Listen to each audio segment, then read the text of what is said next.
በመንፈስ ምድር የሚለው እዚህ ጋር እንዳውም በማንኛውም ሁኔታ በመንፈስ ጸልዩ። ሁለተኛው ድልህን ቶሎ ቶሎ ወደ አፍንጫ የሚያቀርብልህ እንድታሸተው የሚያደርግህ በመንፈስ ጸልዩ። በምን ጸልዩ? መጸለይና በመንፈስ መጸለይ በጣም ይለያል። ጸሎት ሃይማኖት ቤት በሙሉ አለ። ሰው የፈለገውን እየፈጸመ ድርጊትና ልማድ ስለሆነ ሊያደርገው ይችላል። በመንፈስ መጸለይ ግን ለሁሉ የተሰጠ አይደለም፣ የልጆች ነው። እንዴት እንደምንጸልይ አናውቅም። መንፈስ ግን በማይነገር ምን መቃተት በውስጣችን ሆኖ እንዴት እንደምንጸልይ ስለሚነግረን ልጆች የሚጸልዩት በምንድነው? በመንፈስ ነው። ይሄ የመንፈስ ጸሎት ዲያብሎስ ሬዚስት ሊያደርገው ሊቋቋመው አይችልም። ምክንያቱም የመለኮትን ጣልቃ ገብነት ቶሎ ቶሎ ያመጣል፣ ድምጽን ያመጣል፣ ምሪትን ያመጣል። በመንፈስ መጸለይ ጩና አሜን በለኝ ባክን። ምሪት ያመጣል፣ መገለጥ ያመጣል፣ አቅጣጫ ያሳያል፣ በዚህ በኩል ይልሃል። የእግዚአብሔር መንፈስ ጸላዩን ጠላትን ጥሎለት ሳይሆን በመንፈስ በማጸለይ አሸናፊ ያደርገዋል። በመንፈስ ሉቃስ 4 ላይ ቅድም የተነበበውን ኢየሱስም በመንፈስ ኃይል ዋው! በምን ኃይል? እንዲህ አይነት ጸሎት ደስ አይልህም? ንክኪ ያለው ጸሎት፣ በየመሃል የሚያቋርጥህ ጸሎት፣ ምሪት ይመጣል፣ ድምጽ ይመጣል፣ አንተን ጀግና ያረጋል። ልብስ ሳትቀይር ኃያል ትሆናለህ። እዛው ባለህበት ታመጣዋለህ። ይሄን የመንፈስ አፍክ ላይ ምን ይመጣል? ቃሉ የምን ቃል ነው? የመንፈስ ሰይፍ። ኃይልም እንደ ቃሉ የመንፈስ ሰይፍን እርሱም የእግዚአብሔርን ቃል። ይሄን ቃል የምታመጣው በምን ስትጸልይ ነው? በመንፈስ ስትጸልይ አፍክ ላይ የሚሰራ ቃል ይመጣል፣ በምሪት ይመጣል። መናገር ትጀምራለህ። ሰው በእንጀራ ብቻ አይኖርም፣ ሰው ደግሞ በቃልም ይኖራል ብሎ ኢየሱስ ጠላትን የጣለው በመንፈስ።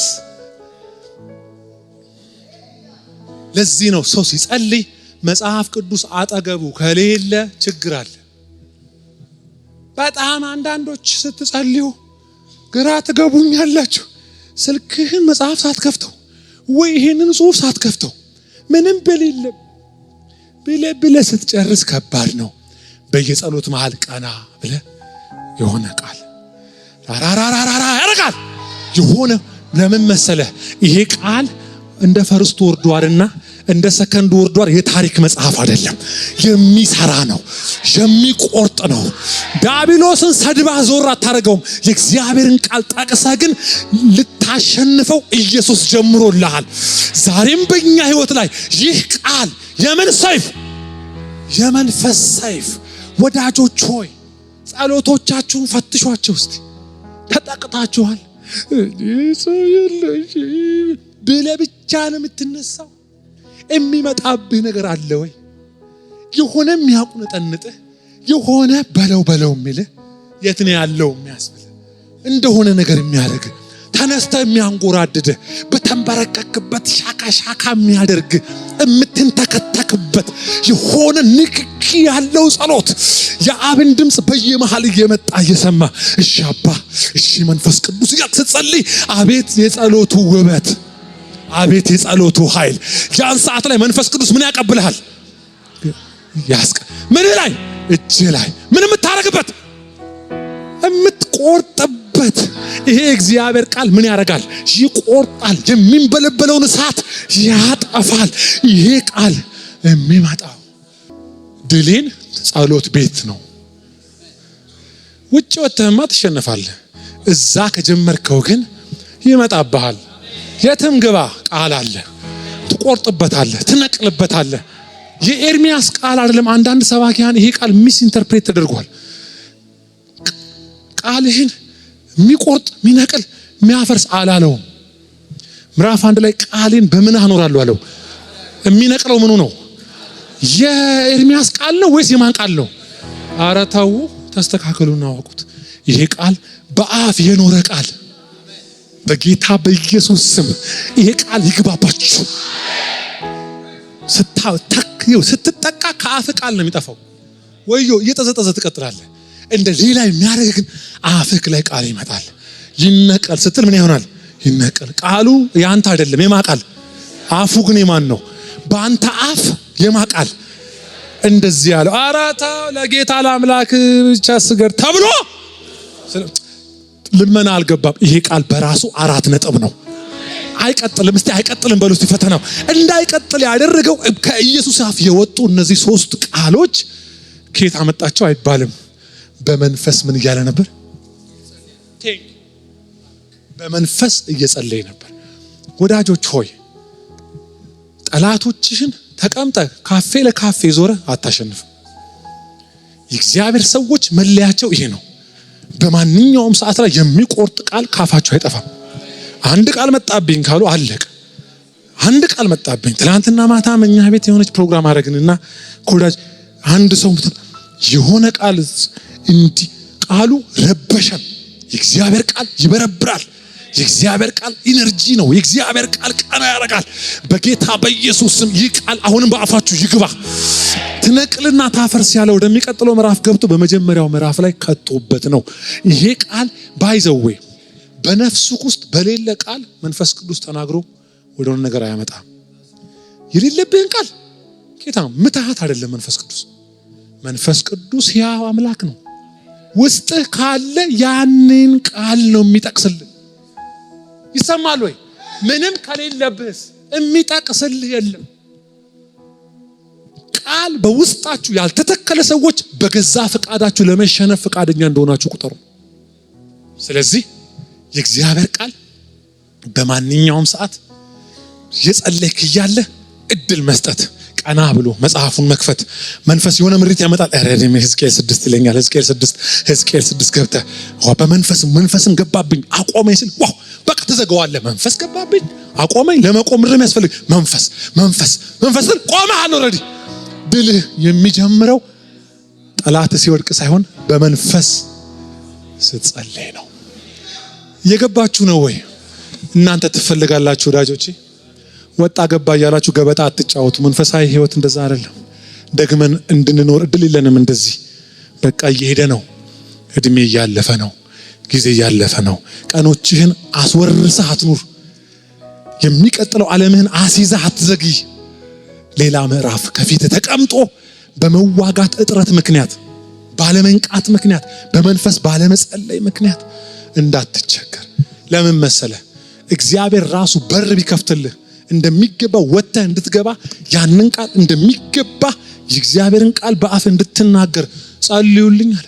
ይሄ ቃል እንደሚገባ ምን ለው ዘንድ እናገረው ዘንድ እገልጠው ዘንድ ጳውሎስ ነው እኮ ያለው። ይሄንን ያሁኖቹ ጸልዩልኝ አይሉም፣ ጸላይ ብቻ ናቸው። እነ ጳውሎስ ግን ጸልዩልኝ ይላሉ። ጤነኛ ነው። ጸልዩልኝ ጤንነት ነው። ጸልይልኝ በሉ። ሁሉ ጊዜ ግን ጫነብኝ አትበሉ። ጸልይልኝ በሉ። በመጨረሻም ይሄን ብዬ ኢየሱስ ያድናል።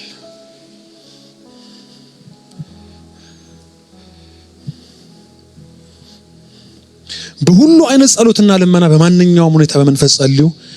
ይህንንም በማሰብ ንቁ። ቅድም የነገርኳችሁ ስለ ቅዱሳን ሁሉና በትጋት እስቲ በትጋት በሉ። እስቲ በትጋት። ሌላኛው ትርጉም ደግሞ ባለማቋረጥ ይላል። ባለማቋረጥ ወታደር ልብሱን ሲለብስ ብቻ አይደለም ወታደር፣ በማንኛውም ሰዓት ወታደር ነው። ተኝቶም ወታደር ነው፣ እየበላም ወታደር ነው። ምንም ነገር ተተተታ ካለ አለ አይመችም። ለማንኛውም ሰዓት የሆነ ንቃት፣ ለማንኛውም ሰዓት የሆነ ሚድናይት ላይ something happens yes ለመጸለይ እንደገና ሞተር የማያስነሳ ታረክ ያለ ህይወት ያለ ለኮስ ያለ በጌታ በኢየሱስ ስም ተዘጋጅቶ ለዘወትር የሆነ ተቃውሞ የነቃ ሕይወት ያለው ሰው እጅ የማይሰጥ ሰው አረ በደም አሜን በሉ።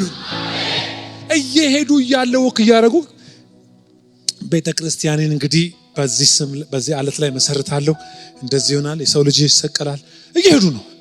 አይ ጌታ ሆይማ ሊሆንብህ እኮ አይገባም እስቲ ይህን ነገር ቁጭ ብለን እናወራበት አላለውም።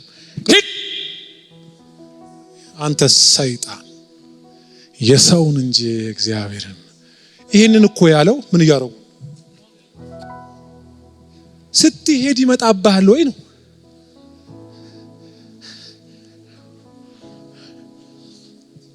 መስቀል ላይ ተንጠልጥሎ መጣ እንደገና በሆነ ሰንበዲ እስቲ የእግዚአብሔር ልጅ ከሆንክ አለው ራስህን አውርድ ከመስቀል ላይ ውረድ።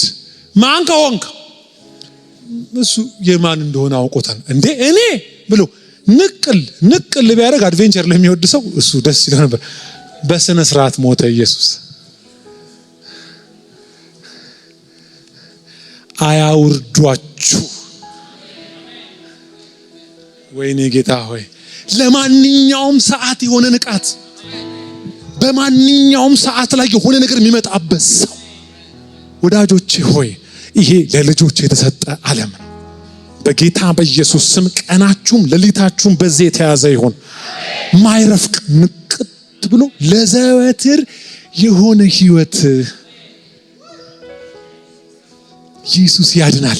ስኮር ማይደረግበት በማንኛውም ሰዓት ላይ ነጥብ የሚያስቆጥር እንጂ ማይቆጠርበት። ከነዚህ ሁሉ በላይ ስትጨርሱ ሰይጣንን ወደ መግደል አትምጡ፣ አይሞትም። በቃ እሱም አቃተው አልፎ ለጊዜውም ቢሆን ትቶት ሄደያል።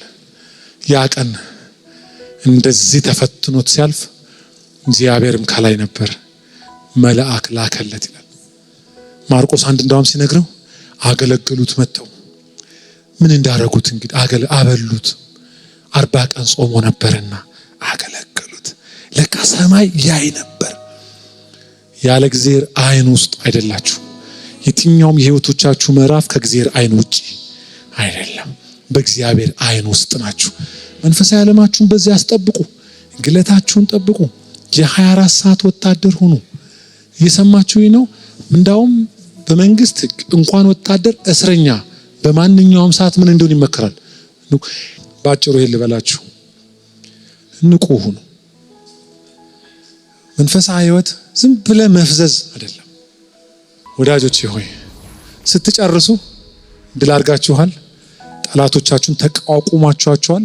ወደሚቀጥለው ምዕራፍ ሄዳችሁ